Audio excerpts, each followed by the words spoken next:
what was your direction?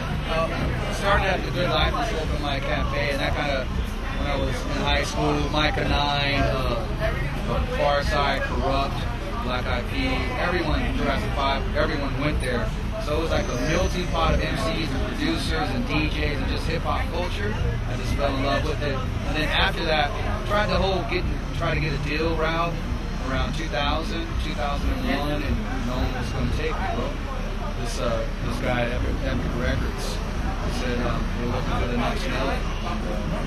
A lot of people said we like your stuff, but it's going to be a hard sell, because I don't think I fit the mold. So I gave up on hunting for labels, and I started independent, a G, and dropped before that for Pigeon Clueless, and I just started selling that. And 1,000 turned to 10,000. I was like, man, dude, you can do this without a label, and you can go on the road by yourself and just kind of create your own fan base. So that kind of led me to Basement Records, 2 records with them, and then went up to Quantum. So it's been like a slow, gradual build.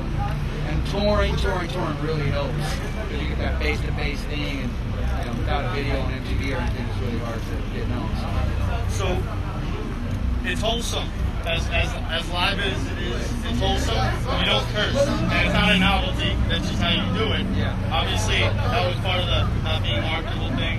But have you found that after all this time now, you just accept it for who you are, or do you still feel like you're kind of marginalized? I think that's slowly being accepted for who I am. And in hip hop and mainstream, there's people like Andre 3000, Kanye West did a lot, Pharrell, and Lupe. So I think that more people in hip hop, they've always had big ears, but in the mainstream it's really condensed. But because of those superstar dudes, I think it's a lot more people are more open to a dude that doesn't fit the mold, which is great, because I think that's when hip hop really flourishes. When you have a De La Soul and a Wu-Tang playing on the same bill, that's 2 crazy guys from New York, and to have that diversity, I think, is really helpful for the music. So, very happy, homeboy. The big news was a year and a half ago was that, you were Quantum's newest artist. It's very rare that they bring new people on. Yeah. Obviously, I've been to tons of your shows, and there's definitely a lot of people who are just Pigeon fans. I don't see you in other hip hop shows.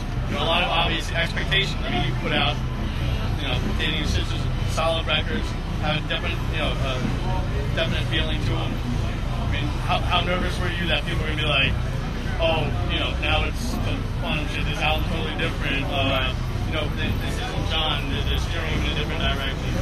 I think I kind of gave up, chasing or trying to fit anything. I gave up on the chase a long time ago. It's like when you're trying to get with that freaking fine girl for 4 years, and she just doesn't like you, bro. She doesn't freaking like you. It's a theme, isn't it? It's a freaking. And then what you have to do is just say she doesn't freaking like me. So I gave up on that and did myself. And as soon as you start doing yourself, what happens? The freaking girl starts calling you now. Wow. What am I doing now? Nothing. I'm not doing anything. I'm going to the freaking movies. So I think that's happening, which is freaking dope. And I'm very, even if it didn't go anywhere after this, the ride has from where I started to where I'm at right now has been fun. It's been dope. I made some money and be able to live off of it. And